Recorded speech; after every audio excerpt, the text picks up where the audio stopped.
Good day and welcome to Letters and Politics. I'm Mitch Jeserich. This year marks 30 years since the tragic federal siege of the Mt Carmel Center just outside of Waco, Texas, that was home to the religious group the Branch Davidians.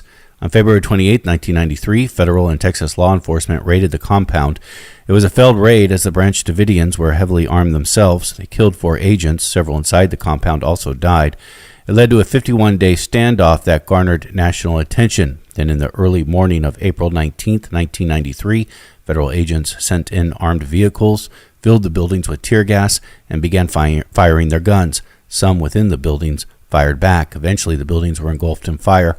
All of it broadcasted live on television. When it was over, 76 Branch Davidians, including 25 children, 2 pregnant women, and its leader, David Koresh, were dead. My guest today was one of 2 religious scholars who went to Texas as the events unfolded and attempted to communicate with David Koresh on the same radio station that Koresh himself appeared on, and wanted to communicate about religious scriptures in an attempt to bring the standoff to a peaceful end. It appeared it was about to work until the armored vehicles rolled in on that fateful day of April 19th, 1993. My guest is James D. Tabor. James Tabor is a biblical scholar, a retired professor of Christian origins and ancient Judaism in the Department of Religious Studies at the University of North Carolina at Charlotte.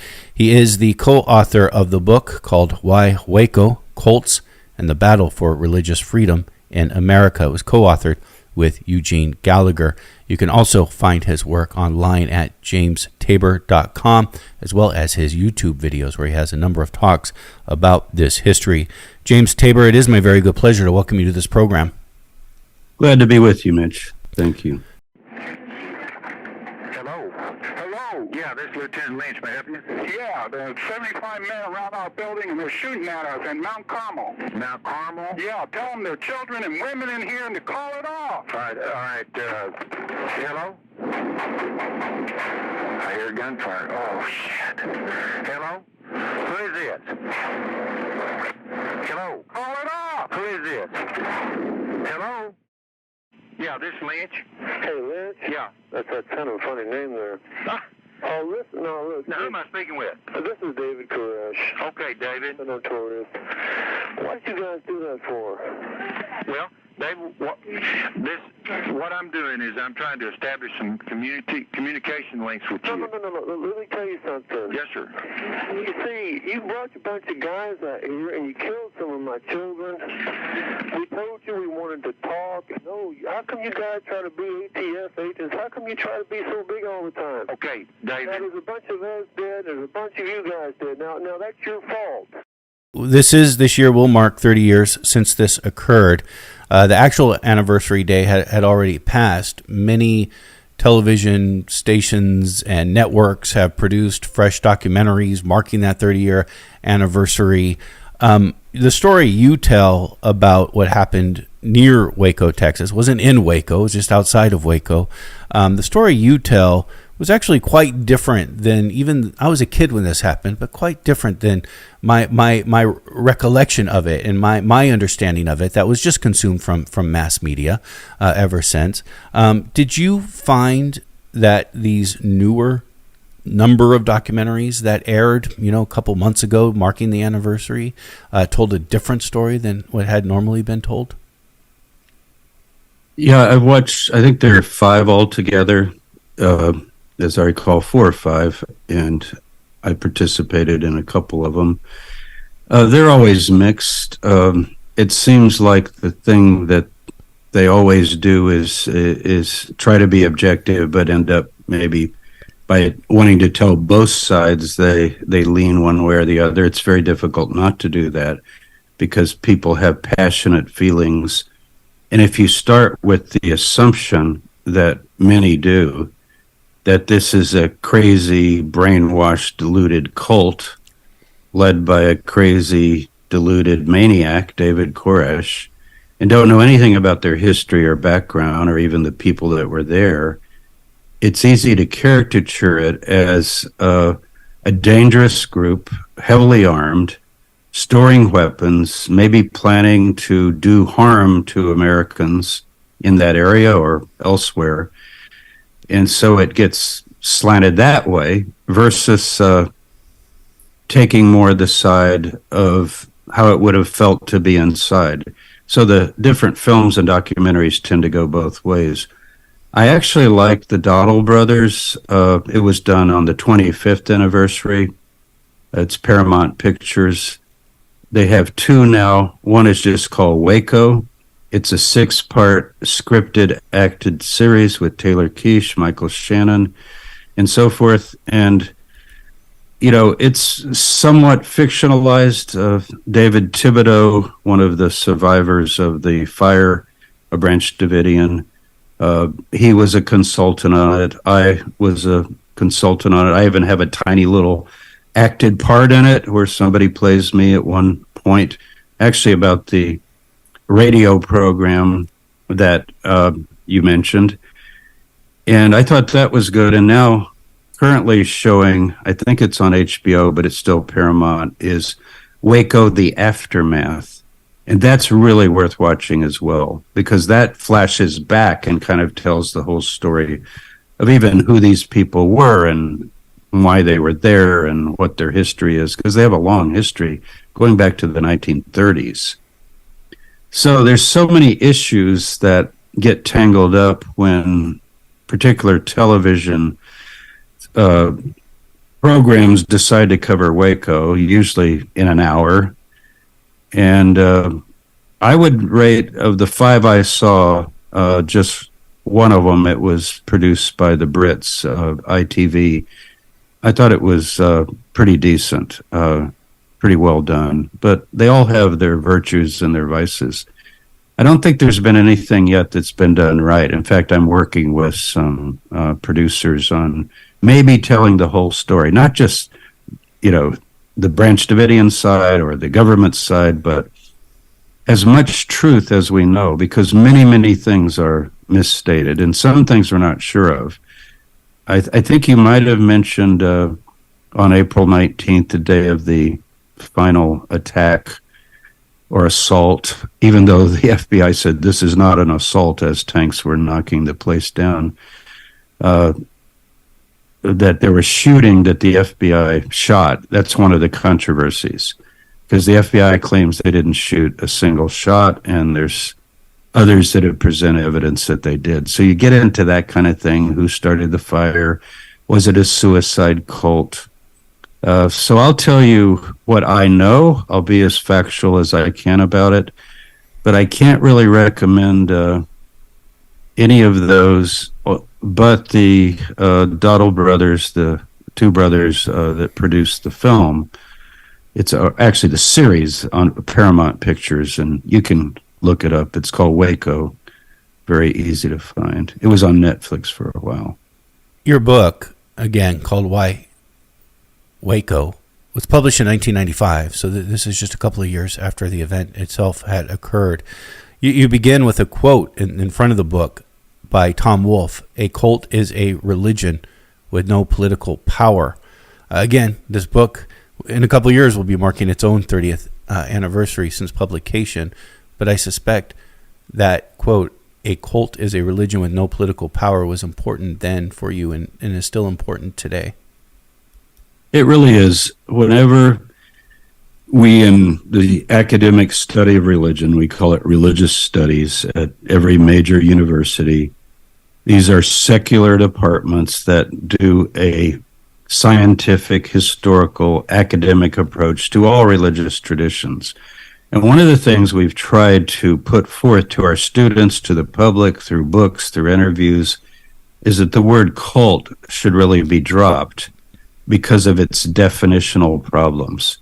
Of course, I have an easy way of illustrating that because I teach early Christianity. And if you begin to describe a cult, as people would typically do, a charismatic leader that demands absolute allegiance of his followers, that tells them to leave father, mother, brother, sister, to sell their property, to enter the group, and the end is near, and to give up everything for the cause. Am I describing David Koresh, or am I describing Jesus of Nazareth? So you see the point. So one person's cult is another person's sincerely held religion. And what we have to talk about if we want to understand what happened at Waco.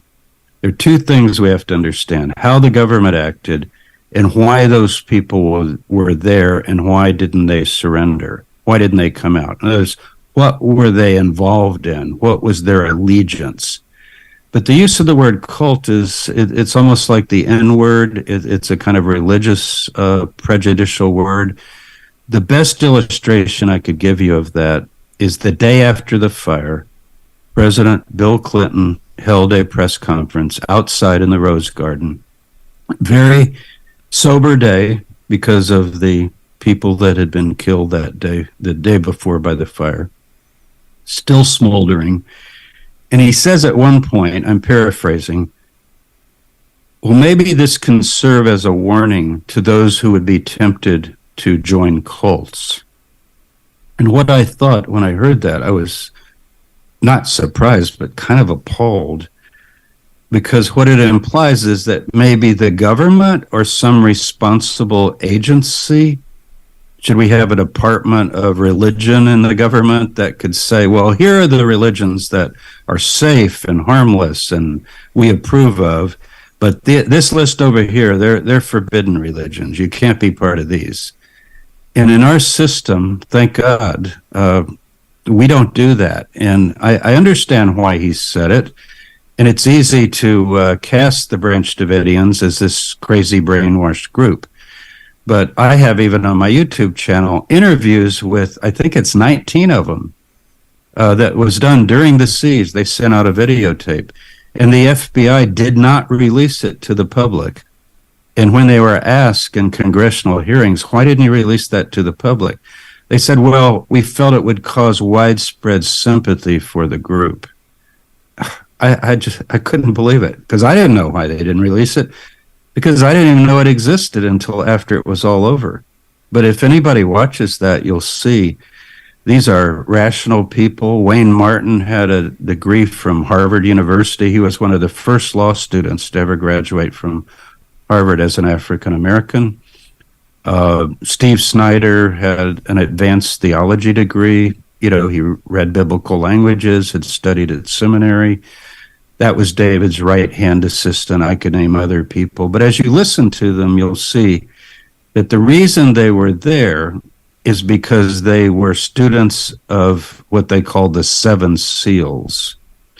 And basically, we can go into that as you wish to, either now or later. But let's just stay with cult for a minute. So what I think we have to do, and we encourage this, is talk about old religions and new religions, because some of the old religions that are perfectly acceptable, churches on every corner in major cities, can be pretty abusive from a more secular viewpoint. For example, teaching little children that there's heaven and hell, and yes, this is literal. And this would be true in many, many evangelical churches, many Roman Catholic churches, although today I think many Roman Catholic churches are more liberal than that. But kind of enforcing certain rules of morality and of behavior with threats of eternal punishment and so forth, that also could be seen as pretty damaging to people. But what we've said in this country is that anyone can believe anything they want in terms of religion.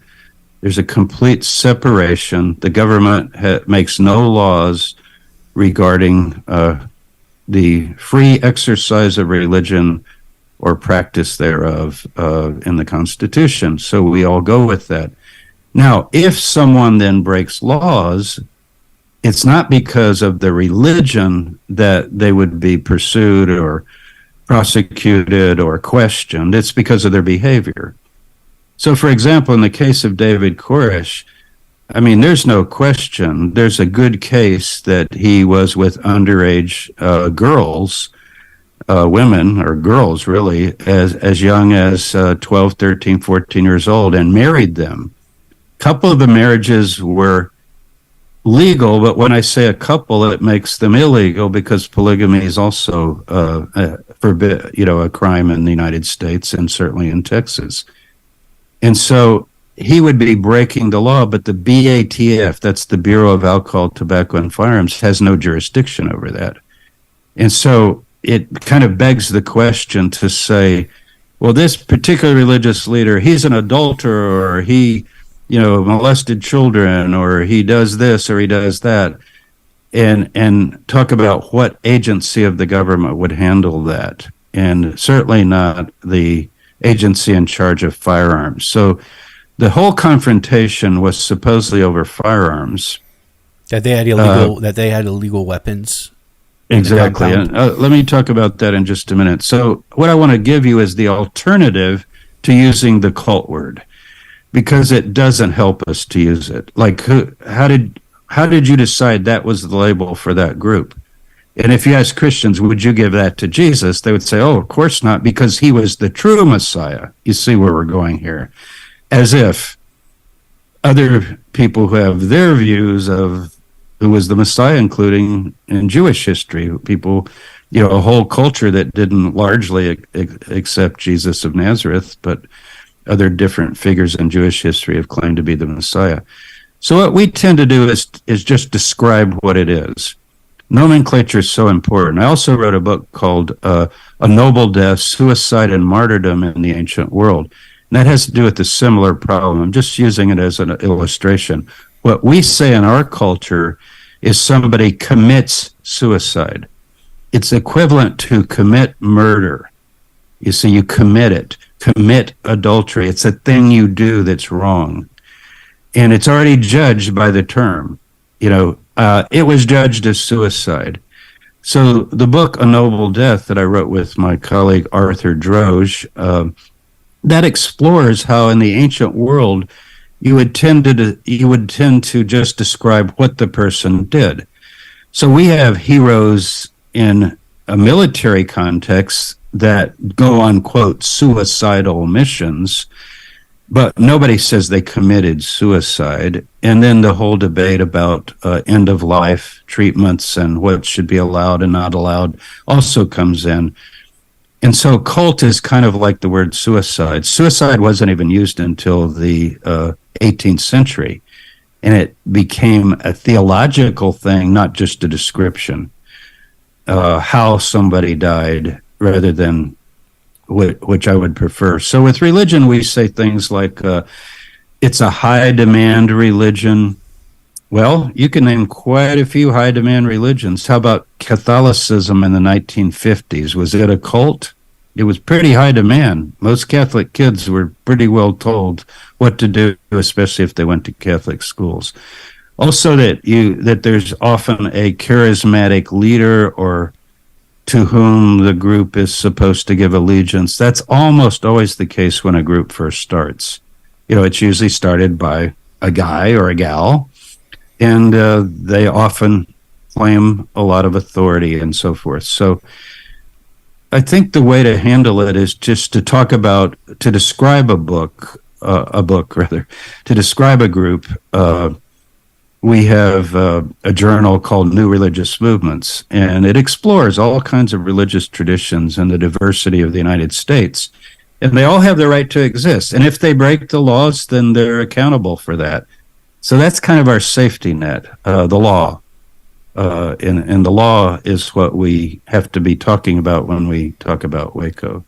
Who were the Branch Davidians? This is a group that was not started by David Koresh. No, he's a real latecomer. He got there in the early 1980s, I think around 83 or 4. So 10 years before the end, he showed up. He was a young guy. He was born in 1959. The group started in 1930 by a Seventh-day Adventist layperson. His name was Victor Hodoff. I believe he's Bulgarian, an immigrant. And he was in California, where the Adventists are very strong. And just briefly, without going into 100 years of history, Seventh-day Adventists started in the 1840s and 50s, so going back 100 years before him. And they keep the Sabbath day, the seventh-day Sabbath, the so-called Jewish Sabbath. And So they're called Seventh Day Adventists, means they think the end of the age is coming very soon. They have a history of expectation that stretches over 100 years. And each time they've thought that they had it all figured out, like a lot of apocalyptic groups, they work out interpretations of the book of Revelation and so forth. And they think they're very near the end, and they can get ramped up. The way Adventists are today is much more adjusted to the possibility that maybe the Advent is coming in our lifetime, but maybe it isn't. Advent meaning the second coming of Jesus. But there are also lots of non-Adventist groups. Prophecy belief in America is very big. Just go on YouTube, if you dare, type in Antichrist, Book of Revelation, and you won't believe all that's out there. Thousands and thousands of people, with their own interpretation of the signs of the end, Armageddon, and so forth. I think you interviewed Bart Ehrman recently. He's written about that. Just why is this so ubiquitous, and particularly in the United States, but all through history it's been that way. And so if you start talking about David Koresh in 1993 and the Waco tragedy, you really need to understand a bit of that background. That's just the Seventh-day Adventists for way over 100 years. But also Victor Hodoff. And he broke from the Adventists. He was basically kicked out because of his views. And what he believed is that they were allegorizing prophecy too much.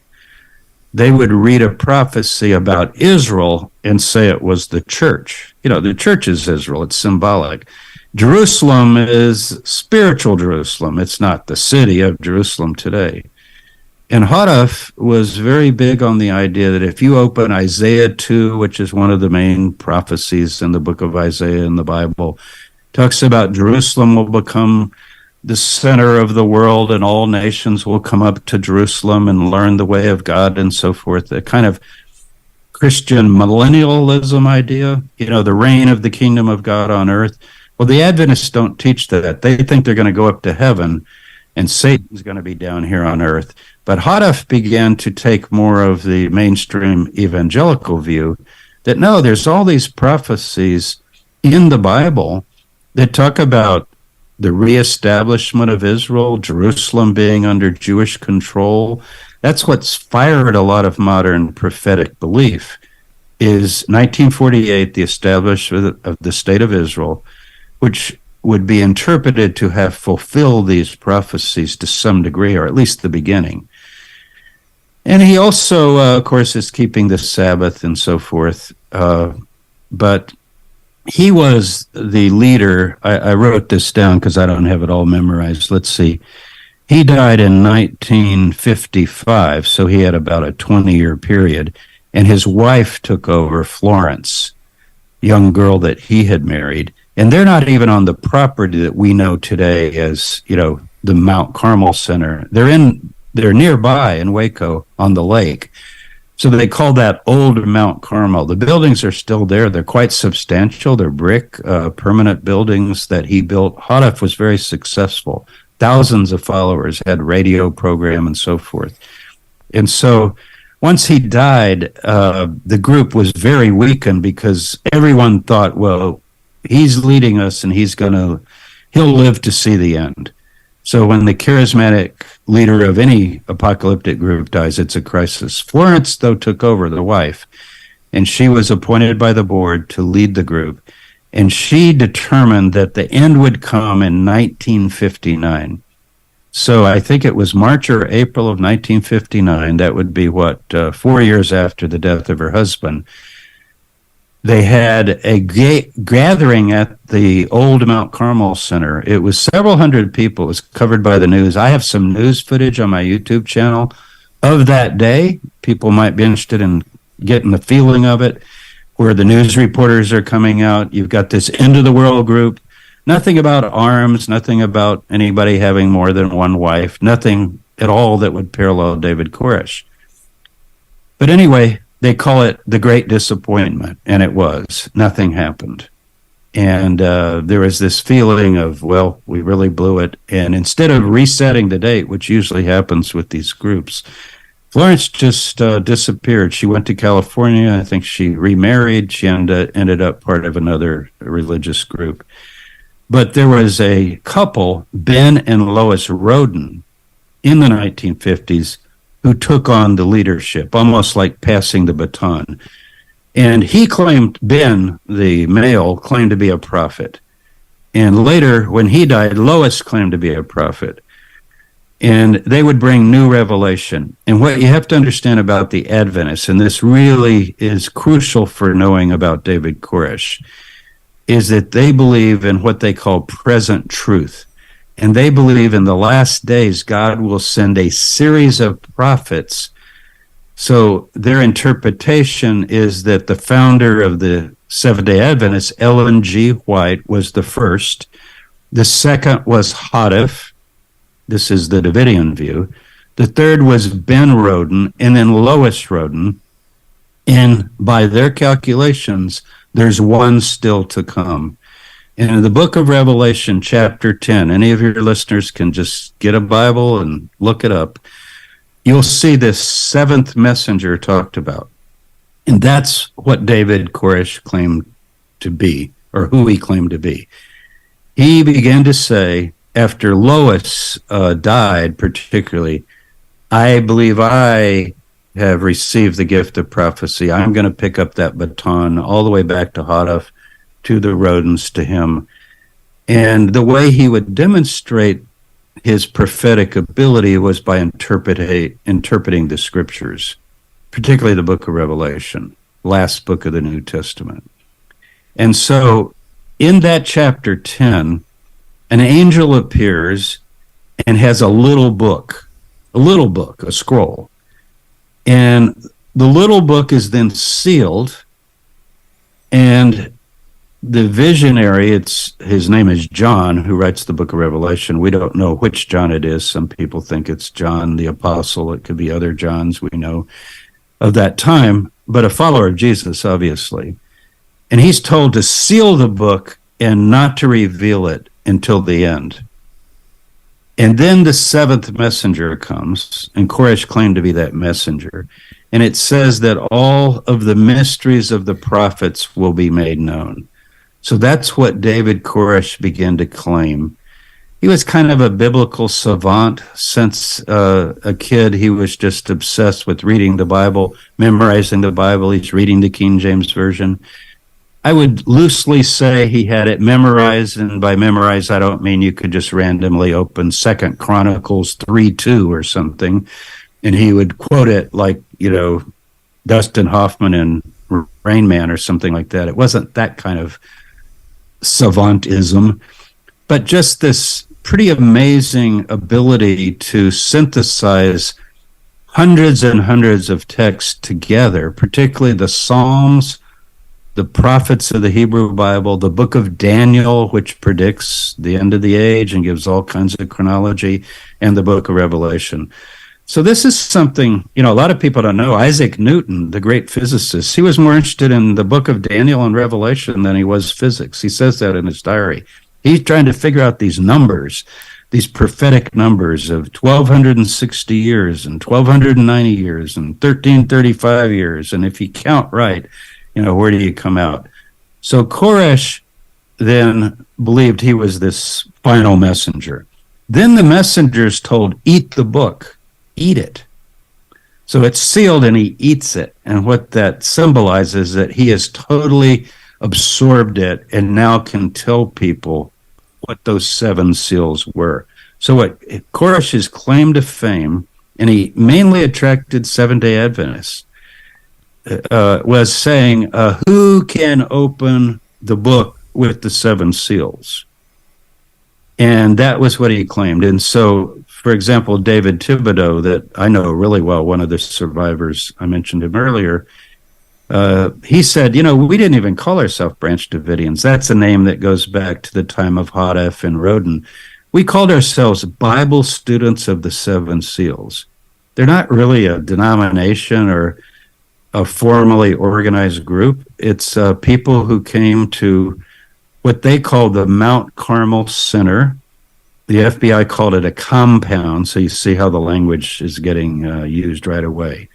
I mean, there's no wall around it. Normally you think of a compound as like, the Kennedy compound. And I think I referred to it as a compound, I think, in my introduction. No, I think you might have said Carmel Center. I did say Carmel Center, but I think later on. Maybe you said both. Or anyway, at least in my original that's just draft. out there.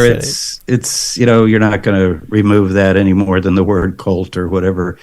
But they certainly didn't think of it as a compound.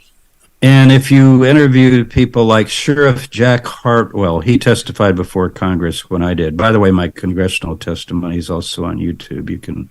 Anybody can watch that. 30 years ago, you'll see a different James Tabor, but I was pretty passionate because it was fresh. It was 2 years after it happened. But anyway, basically, Jack Hartwell said, he said, I've gone out there many times. Picture Texas culture. Let's sit on the front porch and drink iced tea and talk about how hot it's going to be this summer and that kind of thing. This is the culture of Waco outside, even the city. It's a friendly town. It's a small town. So Jack Harwell, he said in his interviews with the Congress, he said, I love those people. They were wonderful people. He said they wouldn't have harmed anybody. They were peaceful. He even said they were clean. They were upstanding, and they have the right to their beliefs about the Bible, and they shouldn't be disturbed. Now, that's quite in contrast to the idea that they are a gun-hoarding, apocalyptic group that have in mind some sort of violent attack on the culture of some type. So that's the kind of thing that you get into when you discuss Waco, taking these two polarities. But I can tell you, for us to talk here about the message, what did David really teach and what were those 7 seals? That has to be central because that's why the people were there. They believe that David had showed them mysteries of the scriptures that have to do with their salvation. And people have heard David claim to be God or David claim to be the Messiah. Messiah means anointed one. Yes, he claimed to be a Messiah. But they worship Jesus Christ. It is a Christian group. And David felt that he was anointed by God as the final messenger. And then he could go through all these scriptures. One of the major ones is Psalm 40, where it talks about a Messiah. And yet that Messiah says, my sins are more than the hairs of my head. And David would say, well, who's that? Is that Jesus of Nazareth? Is he a sinner? And everybody's like, no, that couldn't be him. Well, who is it? Because that's the one who destroys Babylon. I wonder who that could be. He would teach like that. I've listened to thousands of hours of him talking, all the negotiation tapes. I got to know what he taught pretty well. Also talked to a lot of people since about and studied, and also tapes that he gave. So they called it the message of present truth. And that's why they were there. And they believed that God had led them there, and they were in the last days. The Gulf War was very important. Talking about the first Gulf War. I have an article on my website, jamestabor.com, in which I go through David's interpretation of the Gulf War. And it's from the book of Daniel. And it says things like, this is Daniel, that the king of the north will attack the king of the south. Saddam Hussein attacks Kuwait. You see what they get into. And then a great army from the south will come up of many nations. George Bush Sr. and the allies attacking Iraq and so forth and so on. So they were pretty sure they were right at the end, and basically studying the 7 seals, and David would open one of the seals, and the first one is a rider on a white horse. Everybody thinks it's Jesus. And he would try to convince you that can't be Jesus. Jesus is in chapter 19. He's not in chapter 6, where the rider so who's the rider on the white horse? Well, he thought it was him. He also said, I'm the lamb, which for most Christians is like, what? You can't be the lamb? Jesus is the lamb. But in Greek, there's a different word for lamb in the book of Revelation than there is elsewhere when it talks about Christ as the Passover lamb. It's a different word. And so, and he would say, well, Jesus didn't open the seven seals. He sealed the seven seals and said the seventh messenger would open them. So you see, there's this sort of internal logic. I'm not convinced by it.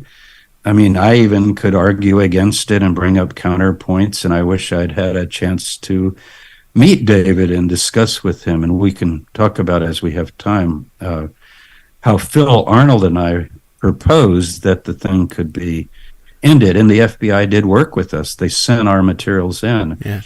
And it basically had to do with convincing David that he had a very small audience before February 28th.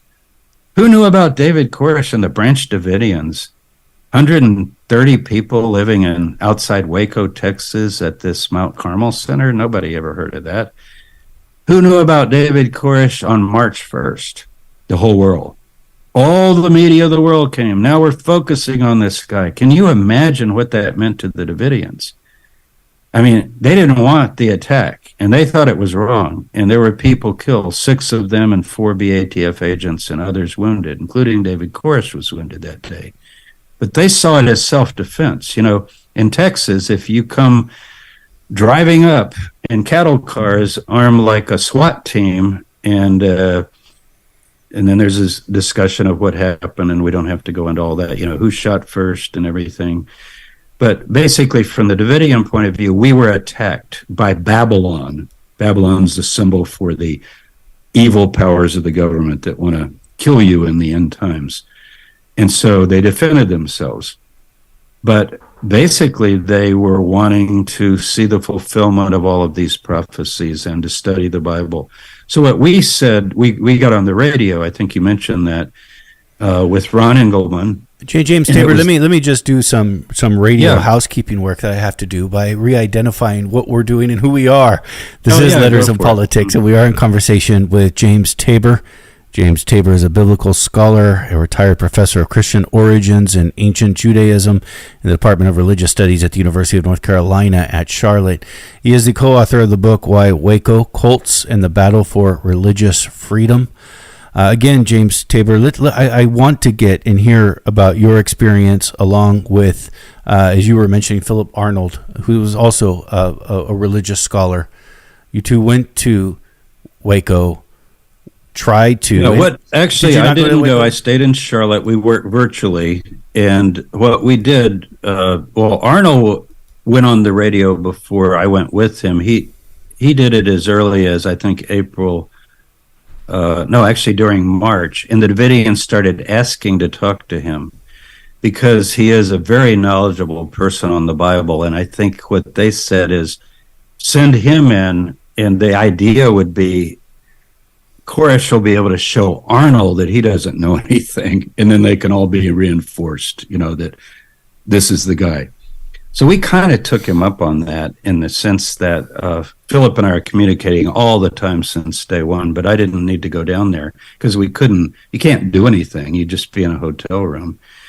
But we were able to get in touch with Dick DeGuerin, the lawyer who was going in, seeing Koresh, working out the legal arrangements for a surrender. And that was all done. Who'll come out first? Who'll come out second? Texas Rangers will handle it, not the feds, and so forth. So that was all arranged. And we went on a show on March the 1st, Ron Engelman's show in Dallas. And what we did is we basically talked to Koresh over the radio. I'm talking to Phil, he's talking to me, and we're basically in the hearing of David. And this is the same radio station. This is the same radio station that David Koresh would go on himself to talk? Yes, he was on it some, but actually the one that he went on to give his major broadcast on March 1st was a Christian station. And that's another kind of subject we probably can't get into given our time limit. But anyway, they took our tape in. David didn't hear it live. And Phil played it for DeGuerin, and DeGuerin said, I have to take this in. Because he said, I've solved the legal thing, but I have to show the people that if they come out, that the message will be dealt with as well, not just like you shot federal agents and you're going to get thrown in jail. So what we proposed to him was right from Revelation 10. we said basically, David, before the 28th, nobody heard of you. Now the whole world knows you. But guess what they know you as? A gun-toting Messiah Christ who claims to, bring on the end of the world and all of this kind of thing. They don't really know what you're teaching. They don't know why the people are there. Why don't you write your message? Write the 7 seals in short form, and then come out. And if you give a copy to us, we will take it to the scholars, the biblical scholars, the major biblical scholars of the country, because we have an annual meeting of the Society of Biblical Literature, and we'll present it there as a paper that this is, the Waco thing was recently solved, and this is the view of the leader, and there would be great interest in it, and so forth. And he went for it. And he says, after Passover, I'll give you my word, Passover was like the first week or so of April. And the FBI thought Passover was one day. Obviously, there weren't many Jews in the group because Passover lasts 8 days. And true to form, the day after Passover, April 14th, he sent out a letter. I've got it right here. It's addressed to his lawyer. This is a copy, of course. I don't have the original. The government has that. And I won't read it all. We don't have time to read every word of it. But he basically says, I've been permitted to write the decoded message of the 7 seals. God had told him to wait, and now he's saying I can do it. And let me just turn to it here. And what he says, I got a whole pack of letters, but I want to read a line or two from April 14th. I was shown that as soon as I'm given over to the hands of men, I will be made a spectacle of, and people will not be concerned about the truth of God, but just the bizarrety of him in the flesh. And that's what we told him. They're going to go, did you beat babies? How many wives do you have? And so forth.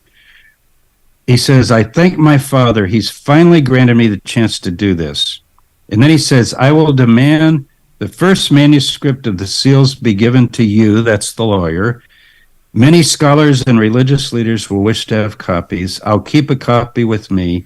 As soon as I can see that people like Jim Tabor and Phil Arnold have a copy, I will come out and you can do your thing with this beast.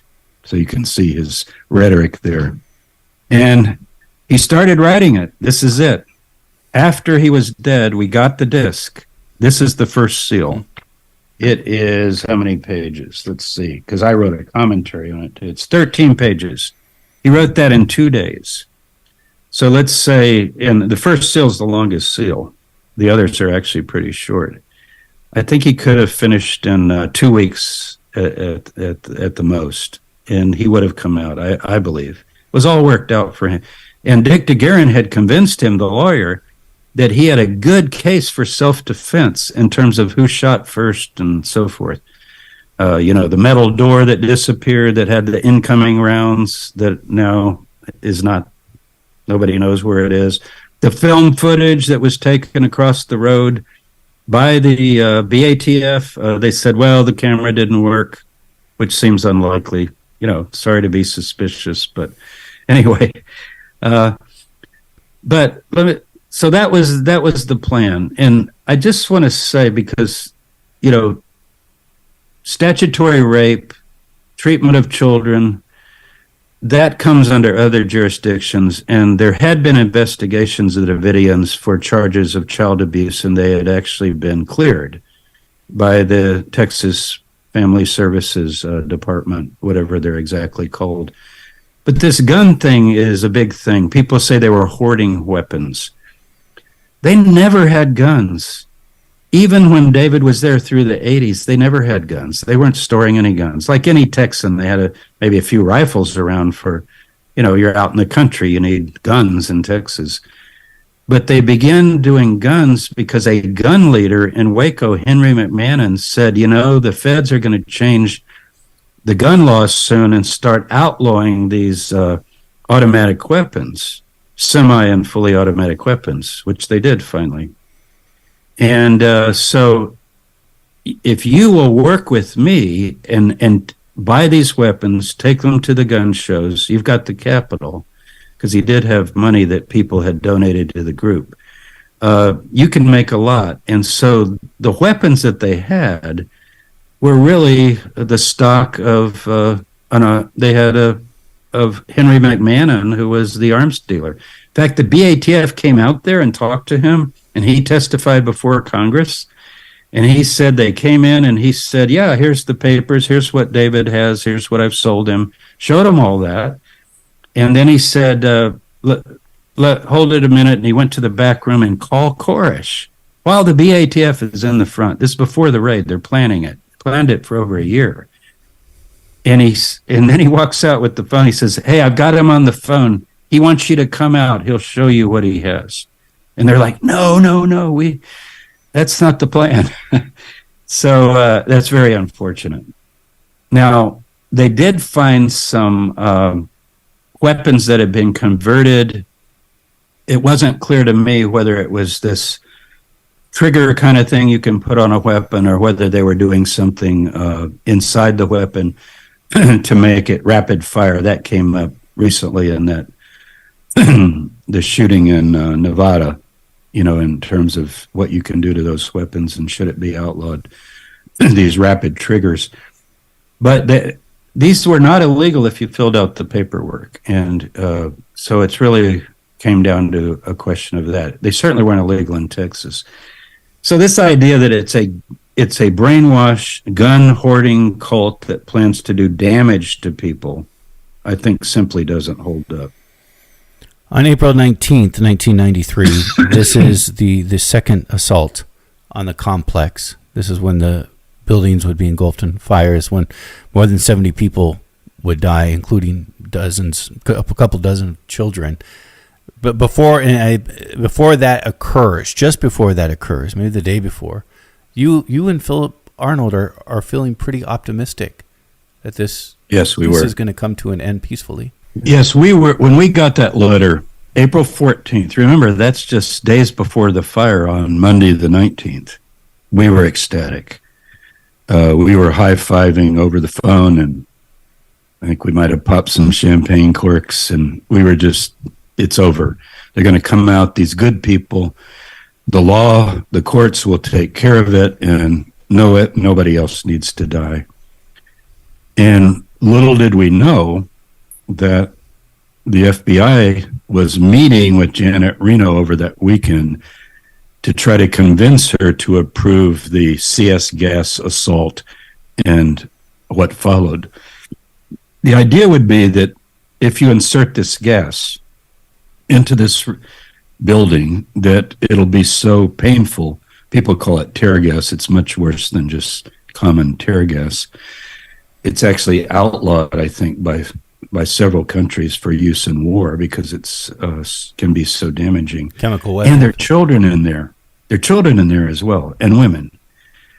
And that they would come out. And Reno was against it. And she said, no, I don't think that's the way. But she was kind of pressured. But we now know that she was not told about the surrender plan. You met with her after. I met with her after. She came to speak at Charlotte. We had a short time after her speech. She'd read my book.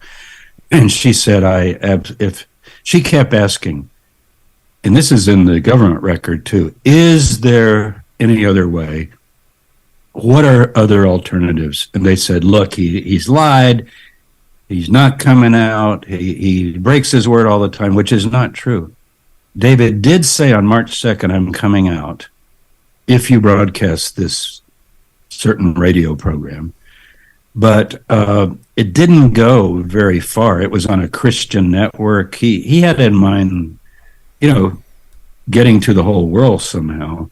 And then he felt that God told him to wait. And maybe thinking, I didn't finish telling you Revelation 10. It says after he eats the book, if it, he thinks it's him, it says you will prophesy again before many nations, kings, and rulers.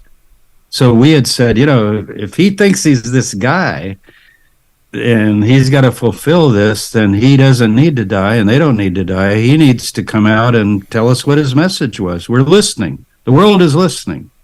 So I think it was an irresistible appeal. It really was. And I think he would have come out.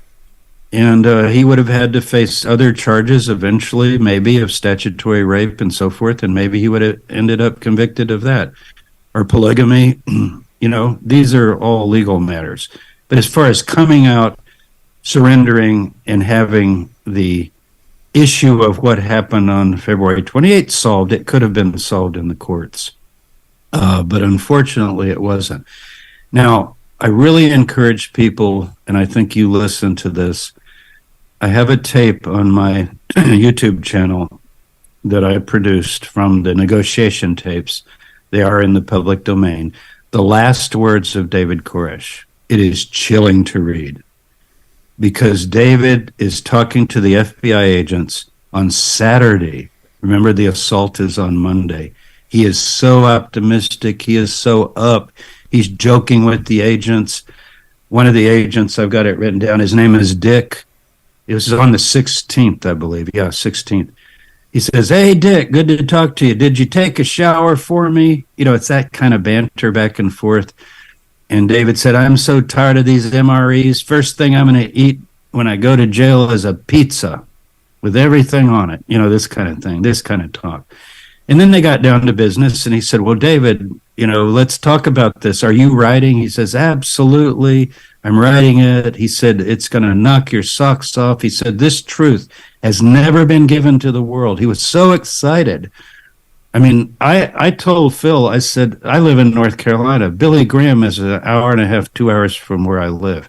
I would have given it to Billy Graham. I would have called him and said, you could help here if we can say to him that, once he's surrendered and all that you're going to look at it. Somebody of that stature and that respect. It was so appealing to him. And unfortunately, Reno wasn't told that. So what they did is they delivered to the Davidians the apocalypse. That's what they did. I mean, look at the pictures. Tanks and flames and fire and CS gas and military equipment. And whether the FBI shot or not is some people think there are FLIR tapes and footage that show that people at the back were shooting. I'm not convinced on that myself, but I feel my job is to talk about how it could have ended peacefully without further loss of life, not to judge all the ins and outs of the siege. That's something that different agencies have tried to do and different programs are still investigating. But to me, it could have ended peacefully. So you feel passionately about this 30 years later. Oh yeah. Well, I've gotten to know the people that survived, and all the Davidians weren't even in there, and I've met them and I've become friends with them. And of course, watching those, I got the video with the 19 people, and most of them are dead. And I could name most of the children and something about them. I go to the memorials where the survivors gather and they read the names of the ATF agents as well and talk about them and how unnecessary it was. The whole point is the FBI called this a hostage barricade situation, and they voted or decided for a dynamic entry. That's where you're in bed one night and all of a sudden you feel your door being beaten down, and some federal agents start screaming through the house, we're FBI or whatever, and we have a warrant, and how many times has that ended well? Maybe it's necessary, maybe it's not. But, there are other examples of this that have been brought out, like in the film Waco, The Rules of Engagement and so forth, where these Randy Weaver, just a couple years before Waco, remember up in Idaho, when Randy Weaver and his family, he was accused of sawing off a shotgun to an illegal length. And his wife ends up killed, and I think I can't remember, but his son and his wife were definitely killed. I think the baby, she was holding the baby might have survived, and he was sold the gun by a federal agent. So it was literally a scheme to get him to go for this weapon, and he was guy up in the mountains that wanted to be left alone and so forth. We got a lot of these people in the country. By the way, Mitch, after Waco, do you remember the Montana Freemen, they're called? They surrendered peacefully, and Arnold was up there with Gary Neusner, the FBI agent that we feel was the best negotiator. Philip Arnold, your partner at the time. Philip Arnold. Arnold was up there involved in that, and it was resolved peacefully by thinking about their belief system. In other words, if a group thinks that they're the last days group, their leader is the final prophet, and they're in there waiting for the end, and then you bring an attack on them, you're fulfilling it. and finally the final attack, what are they going to think? They're going to think the apocalypse is here. But how do you I sometimes joke, you know how you make an apocalyptic group sort of sit down and give up? Bore them to death. Apocalypticism thrives on crisis, like something major happening. But if nothing happens, then it's just hot Texas weather with summer coming on. But they did all kinds of things, like basically psyops, blinding lights, crazy music all night long, sleep deprivation. Does that make Davidians, if they were sincere, and I believe they were, oh yeah, let's go out to those people. Let's turn our children over to them. Because they were taught that these are the forces of what they call Babylon. The beast of Revelation is the federal government. Not all the federal government, but this sort of armed approach to things. So yeah, I am passionate about it, and I'm mostly passionate now about not seeing it repeated. Now, the FBI has been meeting with religious studies scholars now for the past 30 years. And these meetings have been very productive. I think there's been a lot of revision of how you would approach a religious group. If somebody's holed up at McDonald's because of some kind of domestic trouble and is threatening to shoot hostages or something, then, yeah, you got a hostage barricade situation. But the Davidians would say, this was our home. Who's hostage? Nobody's hostage. We live here, and you attacked us. That was their view, and I think it's a valid view from their perspective. So, how should it have been handled? Jack Harwell, the sheriff, or a Texas Ranger, should have gone out with the BATF and talked to David and inspected the weapons. And people say, "Well, he wouldn't have shown them all." There's an inventory and the gun dealer would have gone too. Go out there and have a powwow and just talk about it. And it could have been solved so easily. And if David had anything illegal, he could you fill out paperwork when you convert these semi-automatics. It's a thing that you have to, it's a fee you pay and you figure out. And then they can be sold at gun shows. They still are today in Texas, I believe.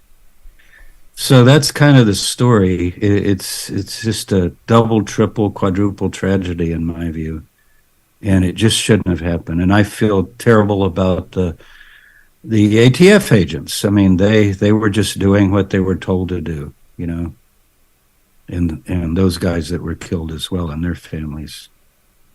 Unnecessary. That would be my word for the whole thing. Unnecessary.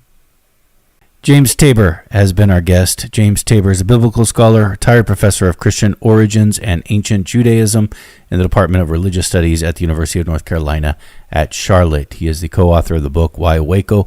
Cults and the Battle for Religious Freedom in America. You can find more of his work online at jamestabor.com. You could also find his YouTube page where he has many videos about this very subject.